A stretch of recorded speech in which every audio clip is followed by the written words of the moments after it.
श्री शिवाय नमस्तुभ्यं भक्तों। श्री शिव महापुराण द्वितीय रुद्र संहिता का 6वां अध्याय शीर्षक है ब्रह्मा जी द्वारा प्रकृति के 25 तत्वों का वर्णन। ब्रह्मा जी बोले, हे ब्राह्मण, तुमने यह लोका कल्याणकारी बड़ा ही उत्तम प्रश्न किया है, जिससे विष्णु भगवान भी नहीं जानते।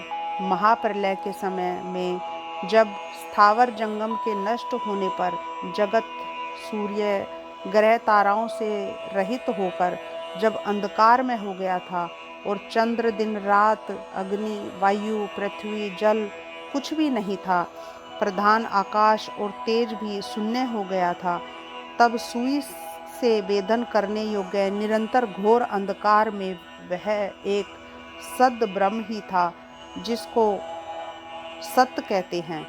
वही सत्य ज्ञान और अनंत स्वरूप और परमानंद परम पुरुष है, जो ज्ञान में और शोभा युक्त है, जो अमूर्त पर तत्व है। वही सदाशिव की मूर्ति है। इसी को पंडित अर्वाचीन और प्राचीन ईश्वर की मूर्ति कहते हैं। उसने अपने शरीर से स्वच्छंद शरीर वाली कभी नाश न होने वाली शक्ति प्रकट की। वही प्रधान प्रकृति, वही गुणवती माया और वही विकार से रहित बुद्धि तत्व जननी यानी कि माता कहलाई। वही अचिंत्य तेज से युक्त सबको उत्पन्न करने वाली अकेली ही वह माया संयोग से अनेक प्रकार की हो जाती है, जो त्रिशूलधारी प्रसन्न चित्त कपूर के समान गोर शरीर एवं भस्म लगाए और काल स्वरूप भगवान हैं। उन्होंने उस शक्ति को साथ लेकर शिवलोक नामक क्षेत्र की रचना की है। उसी उत्तम क्षेत्र को काशी कहते हैं, जो परम मोक्ष को देने वाली है। उस क्षेत्र में परम आनंद स्वरूप शिव पार्वती शक्ति सहित निवास करते हैं। हे मुने, प्रलय काल में भी वह क्षेत्र शिव पार्वती से रहित नहीं होता और इसी से उसको अविमुक्त नगरी कहते हैं। धनुषधारी शिवजी ने पहले इसमें एक आनंद वन बनाया था। उस आनंद वन में शिवा शिव का रमण करते रहने पर हे नारद जी, उन्होंने किसी दूसरे पुरुष का निर्माण की इच्छा हुई और उन्होंने सोचा कि हम इसका भार किसी दूसरे पर देकर शांति से काशी में केवल शयन करेंगे।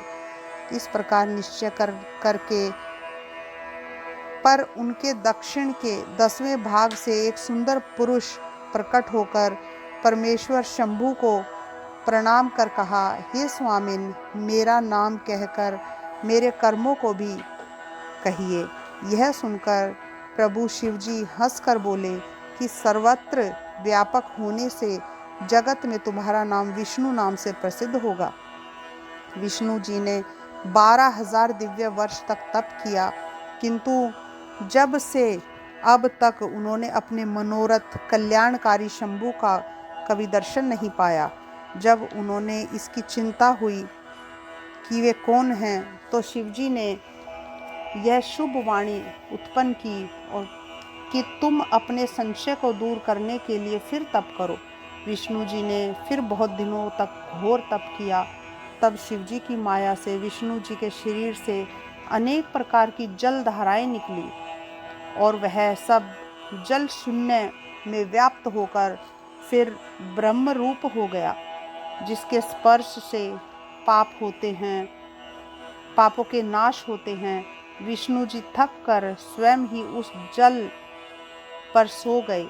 उसी समय उनका श्रुति समस्त नारायण नाम भी हुआ। उसी समय में उन महात्मा से सब तत्वों की उत्पत्ति हुई, फिर उनका विस्तार हुआ।